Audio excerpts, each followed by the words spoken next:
Hi, everyone. In this episode, we delve into chilling accounts of creatures so bizarre and elusive that they will challenge your understanding of the natural world. Bundle up as we hear the chilling details, examine the evidence, and attempt to unravel the truth behind these enigmatic creatures. So, if you're in it to win it, please squash that subscribe button and let's get into the stories.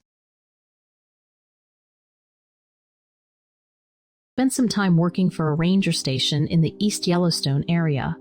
It was just a summer job for me that year, so I wasn't too involved with the land and wildlife management part of it. Most of the time, I worked behind the desk, handing out maps and giving camping advice to the people looking for quiet areas for dispersed camping. Once in a while, when we were short-staffed, I got to work out in the field with the rangers. I remember it well. It was a Monday morning when our lead ranger came into the station. He had gotten a call about an animal carcass near one of the hiking trails. Although not a popular trail, it was still our responsibility to maintain it. And with the local bear population, we had to act quickly to make sure no one went near the carcass. We have both grizzly and black bears out there, and both species are territorial over food. It's not uncommon to be attacked by a bear if you stumble upon its food source. One of our main jobs is to reduce conflict between humans and wildlife. So I closed up the office that morning and went with him to place barricades at the trailheads to keep people away until the carcass was gone.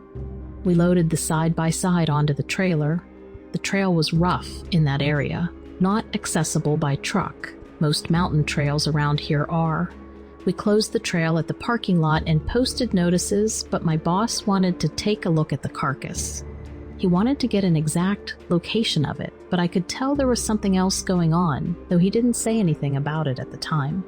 We must have taken the side-by-side at least 15 miles into the wilderness before we found what we were looking for. Neither of us saw the body from the trail, but the smell gave it away. It only took a moment to find it after that. I thought it was a black bear at first. The fur seemed to match, but when we got out of the vehicle, I could see that my assumption was wrong. I learned later that the people who made the call were so frightened on the phone that they wouldn't say what the animal was. They were backpackers and coming home from a 4-night trip and were so shaken that they hiked through the last night to get out of there as quickly as possible. The carcass looked fairly fresh. It had only been dead maybe a day or two. The local scavengers had not yet found it. I couldn't believe what I was looking at, and judging by the look on the ranger's face, neither could he. It was the body of a giant ape. It had to be over 6 feet tall, maybe even 7. Its entire body was covered in thick black hair. The only hairless parts of its body were its face, the palms of its hands, and the bottoms of its feet. The skin there was dark brown and had the texture of tanned leather. Its eyes and mouth were open. I could see a glimpse of its teeth. They looked like human teeth from the little I could see. Its eyes were starting to dry out, but I remember them vividly. They were so human-looking and yet unlike anything I had ever seen. I remember they were amber, not yellow, but golden. Like if you've ever seen a wolf's eyes. But there was something undeniably human behind them, even though the creature was long dead.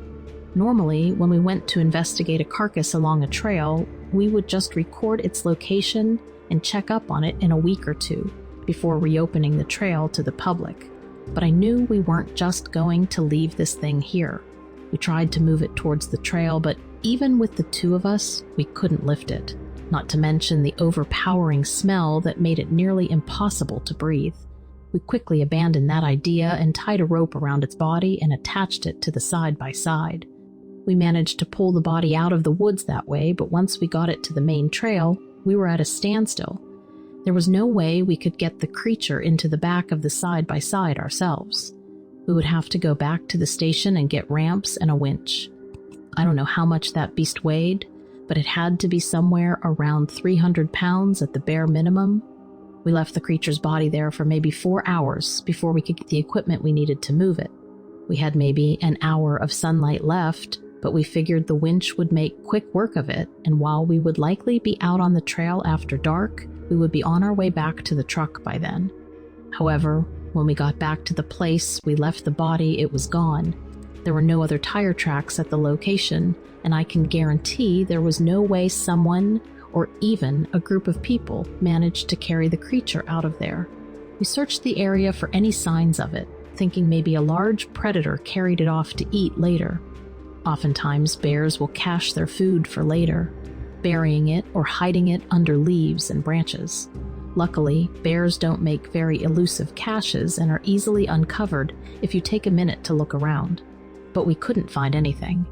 The ranger crouched down in the spot where we left the creature's body. I couldn't see anything on the ground, but he could. He looked around for a moment before telling me to get back to the side-by-side. Now, I asked what was wrong, but he said he didn't have time to explain. It was nearly dark at that point, and the headlights illuminated the forest ahead of us. I thought that I saw eyes looking back at us in the trees. There were several of them, maybe 3 or 4 sets, all golden yellow against the lights from the side-by-side. The ranger spun the vehicle around and drove out of there as quickly as the vehicle would go. The trail was way too rough to drive at the speed we were going. I was strapped in and hanging on to the handle, and I still felt like I was going to fall out of the thing. Neither of us said a word to each other the entire ride back. Later, when we were back at the station, he told me that there were tracks around the creature's body, tracks that weren't there when we left it the first time. He said the tracks were faint. The ground was hard, so they were difficult to see, but it looked like there were several of the creatures that came to carry their friend away. The footprints, he said, were just like those of bare human feet, only significantly larger. There were no handprints accompanying the footprints, so it was likely that these ape creatures were walking on 2 feet. The only thing I could think was that I had just seen irrefutable evidence of a Bigfoot, and now suddenly it was gone. It's been years since I worked for the station, but I am still kicking myself that I didn't grab a sample of the creature's hair or something when I had the chance. I remember touching it when we tried to move the body, and it was unexpectedly soft. Softer than a bear's fur.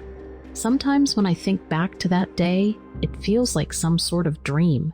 Whatever these creatures actually are, they go to great lengths to conceal their existence. I am writing this journal entry in response to the strange events of the last couple of nights. I am not sure what I have seen these past few nights, but they are extraordinary nonetheless.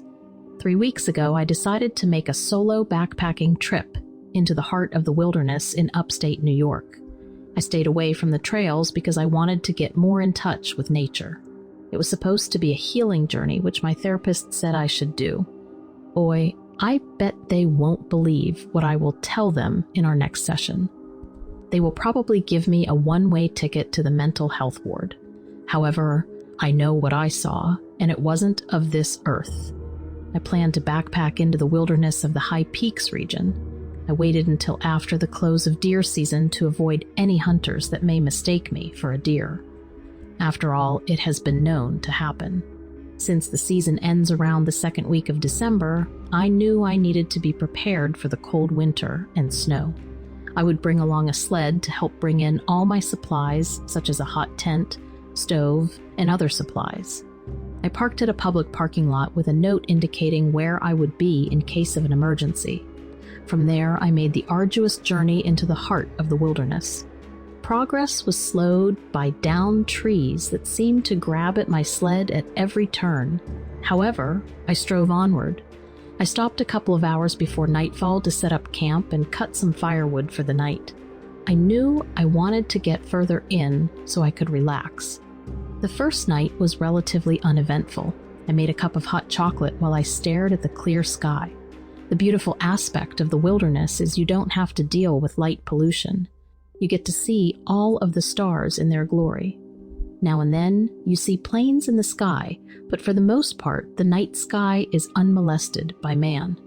At one point, I saw a blip of a light zoom quickly across the sky. I figured it was a satellite or some comet. Eventually, the cold night forced me into the warm tent, and from there, I drifted off to sleep. The next day, I moved deeper into the wilderness. An uneventful day as I slowly made my way deeper into the woods. Once I found a suitable location to camp at for the next few days, I quickly went to work getting everything ready. Within 2 hours, I had enough wood to last a few days. Then I began to relax as the sun started to set finally. Again, I enjoyed a cup of hot chocolate as I enjoyed the view of the night sky. After about a half hour, something seemed weird. I noticed a light that I assumed was a jet or plane. It seemed normal at first, but then it changed direction every few seconds. Then it came to a complete stop in midair before going in reverse. This was incredibly odd because I knew that this was no ordinary plane. Maybe it was some sort of new prototype tested by the Air Force. Either way, I felt uncomfortable for some reason. This lasted for about 10 minutes. Afterward, I went to bed, which was the end of that night. The third day was freezing, so I stayed in camp most of the day. I read a little bit here and there. Mostly I kept the fire going in the stove and napped. I ate a late dinner and decided to call it an early night. Around midnight, I was awoken by a blinding light. I was so disoriented that I didn't know what to think. At first, I thought someone was shining a spotlight on my tent. Then I realized that the light was coming from above rather than from the ground. Then my mind began to race. My only explanation was a helicopter must have spotted me and decided to use me as a practice dummy. When I unzipped the tent to look outside, the light was instantly gone and it was completely quiet. It should have been the sound of a helicopter at least flying away, but there wasn't anything. I became scared and immediately grabbed my hatchet. I couldn't sleep at all the rest of the night. There was something odd about the light as well. It seemed to pulse with different hues of light now that I reflect on what happened. It almost seemed alive, but that didn't make any sense. I decided that I would start heading out at the first light. I knew I had another night of camping before I could make it out of here, but I wanted to put some distance between me and whatever I dealt with last night. I skipped lunch to get more miles in before I had to set up camp, and I hiked a good distance. I felt more at ease for the night knowing I had put a large distance in. I enjoyed my dinner before I headed to bed. I wanted to get up early to get out of the wilderness by noon. Around midnight it happened again. I was awoken again by a blinding light, but it seemed more intense this time, as if it was closer. I heard a metallic hum that grew louder as the light beam intensified. I was so scared by what was happening, I didn't even worry about my boots as I quickly unzipped the tent. What I saw next left me dumbfounded. Maybe 100 feet above me was a circular object that emitted light in its center. Other lights emitted from the sides danced across the surrounding area and constantly changed colors. The light in the center went out seconds after I was outside the tent. There appeared to be a glass window from which I could see the silhouette of two people, except I don't know if they were people. They were tall and skinny, but there was something about the shape of their heads. They looked long and cylindrical. I knew that image would stay with me forever. The whole thing only lasted about 2 minutes. Once I saw the pilots, the object they were in began to ascend quickly. Within a few seconds, it had disappeared into the night sky. I quickly packed up camp and followed my previous trail out of the woods in the dark. I arrived in the parking lot exhausted and freaked out still. I didn't waste time getting home, speeding most of the way. I'm afraid this isn't the last I will see of that aircraft, which scares me the most. I'm not sure that this is my story to tell. It was a story I heard from my father, and it was a story he heard from his father before that. It has affected us all, I guess. That's why I feel some ownership over the tale I'm about to share. It's followed our family for 3 generations. My grandfather was a hunter. He had a reputation. The best furs in Wyoming all had my family name attached to them. That reputation earned my grandfather some pretty historic invites. He met the vice president once. The invite at the center of my story, however, brought him to Yellowstone National Park. Nowadays, when you hear the name Yellowstone, it's attached to an idea of beauty, a scenic lake, hot geysers, and a slumbering volcano. That wasn't the case in the late 1950s.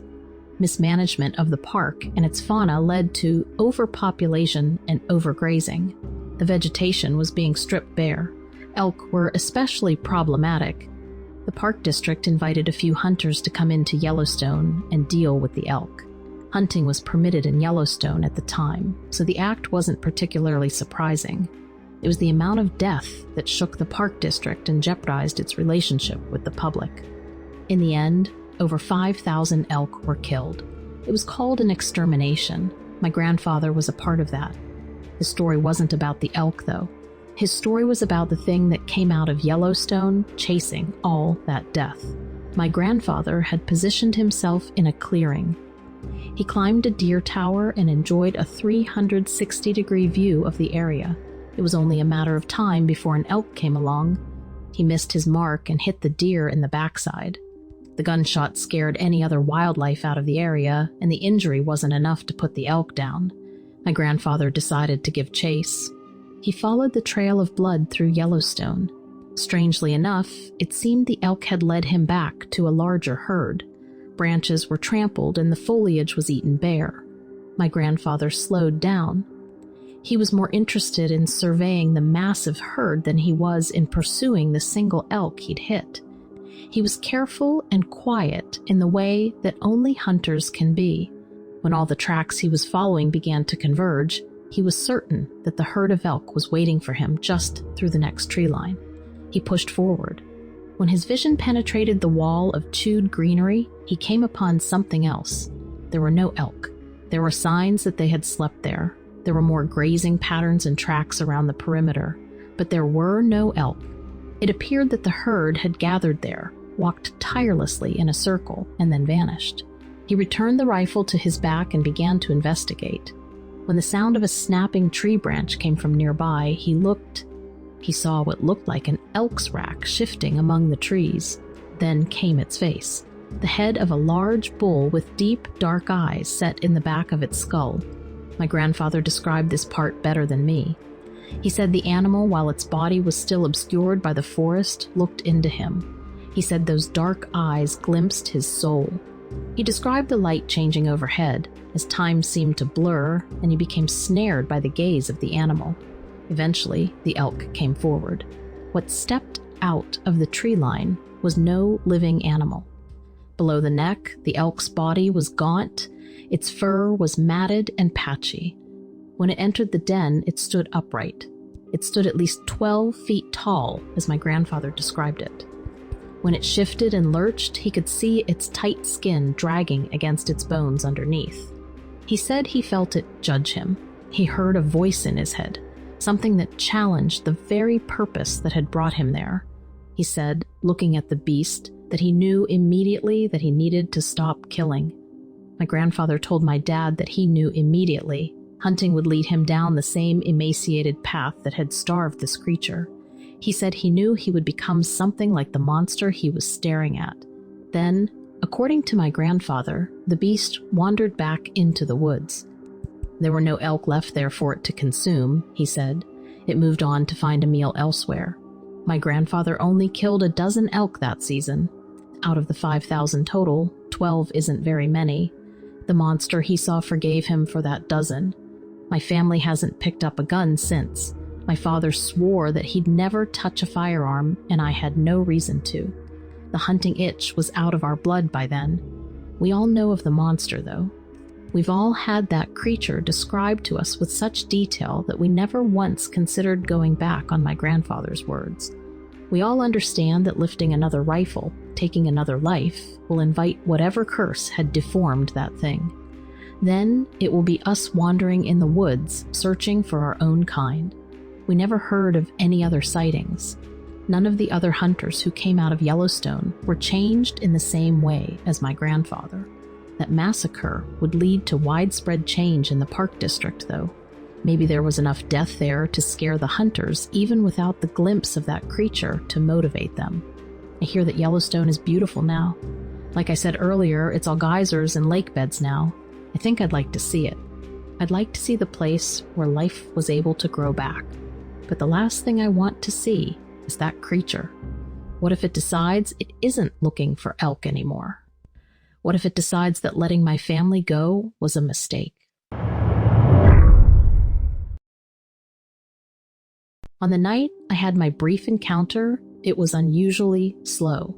During the slow parts of my night, I park outside the facility I work out of and watch the wildlife. It's abundant with a mixture of fox, coyotes, raccoons, and every once in a while, I'll spy a red wolf breaking the woodline, trotting across an open field in search of small game. Our facility is located on a dead-end street, which backs up to a major creek. And to the left, we have a smaller creek that breaks off to the larger one. Both creeks are fed by a large river, about a mile away. I should also mention that we have large patches of woodland that lead to our facility, and that the area does not have a lot of light until you turn into the parking lot.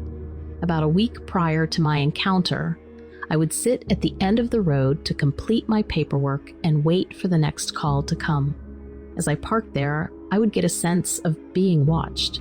I would look up almost expecting someone to be standing in front of my truck. Let me say that darkness, or the woods, does not spook me in the slightest or even make me jumpy. I was raised in the swamp close to a river and rather enjoy the solitude. But not only did I have a sense of being watched and sharing my space with someone, I noted that there were no normal night sounds, such as crickets and frogs, and what have you. I also found it baffling that all the wildlife seemed to be gone from the area. This really bothered me and I couldn't figure it out. On the night I had my encounter, I decided to leave some wet dog food at the edge of the woodline, hoping to entice a family of raccoons out so I could at least see that they were okay. This family of raccoons I had watched grow up from kits, and not seeing them bothered me. Also, I didn't see a gray fox that would hang around that area. This fox would come within 4 to 5 feet of you, but would be guarded all the while. He would hang out with certain people and then retreat back into the woods. Anyway, I popped the top off some smelly dog food, and as I was pulling the top of the can, I heard a deep growl come out of the edge of the woodline. I had never heard an animal growl with such force and so deeply. At first I thought it could have been a Jake break from the interstate, and that can be heard from our facility, but that's not what it was. I could feel and hear it from the woodline, hitting my face, and felt the growl inside of my chest pretty much like a vibration. I knew this wasn't a bear, the same as someone knows their left hand from the right. You just know. And yes, we do have bear here, but I can tell you quite bluntly and very firmly, this was not a bear or any other wildlife that was normal to the area. I dropped my head down and refused to look up. I dumped the can of food on the ground with one hard thump, hoping whatever it was in the woodline would rather have that can of food instead of me. I backed away from the food with my head down until I reached my truck. My instinct told me to drive away, and so I did. About a half an hour later, I returned, and due to my curiosity overruling my common sense, being a natural skeptic, I was prepared to figure out the earlier event. I parked in the same place, and this time had walked to the back of my truck to smoke. While standing there, I observed a dark mass come across the road and disappear into an open field that is mostly overgrown with wild blackberry bushes and grass. I have a trained eye, I take in a lot of detail, and still, I had to admit suffering from short-term memory loss due to a TBI that ended my law enforcement career. What I saw at that moment, though, will be in my memory forever. I can only describe this creature as what I took at the time, to be some kind of hybrid. Although it was on all fours, to me, it did not appear natural by any means. It moved with very quick, fluent motions. Looking back, I was most surprised by the creature, having the intelligence to attempt to appear natural. Something was off with its gait, though. It was kind of like the front legs were pulling its body forward. The back was hunched at the shoulders, and it had a long back. The creature itself was black, which I can only describe as a dark mass with really no reflection. I also noted it had a small animal in its mouth.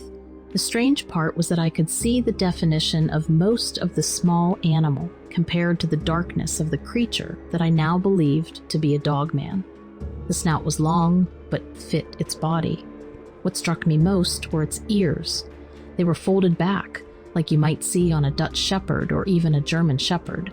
I guess with my background working with dogs, the ears were clearly defined to me. I can't say what kind of tail it had or what color its eyes were.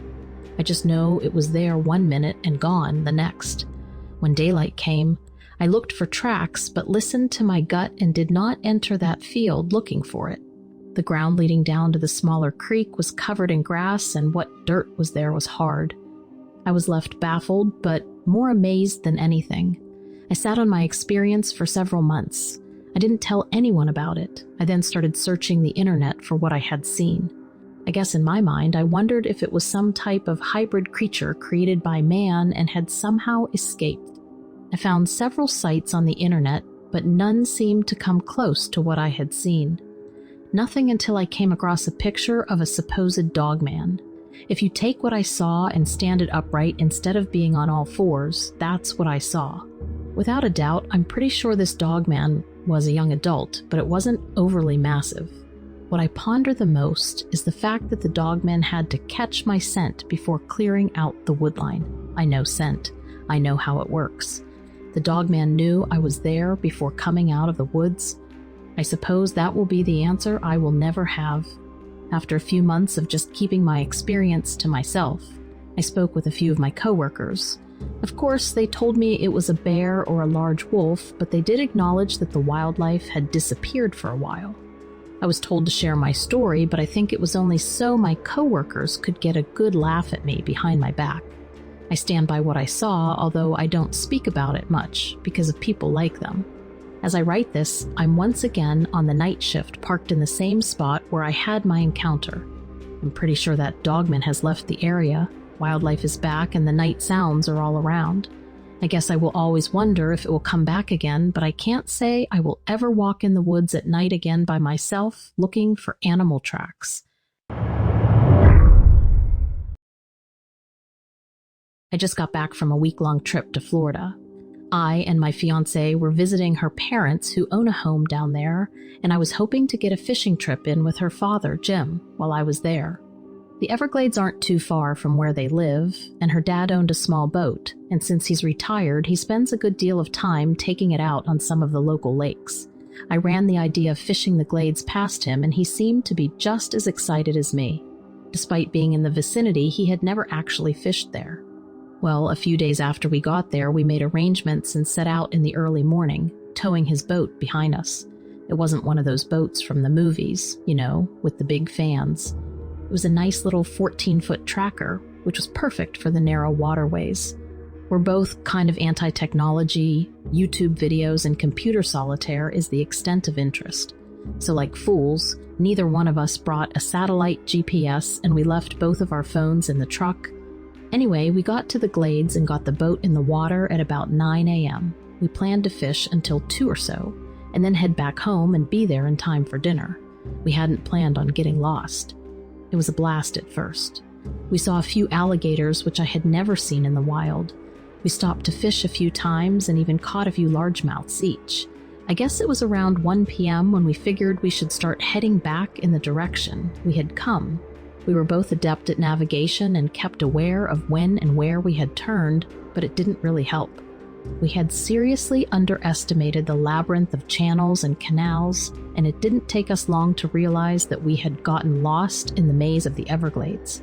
We weren't panicking yet, but by this time it was well past 2 p.m., and we couldn't tell if we had made any progress or not.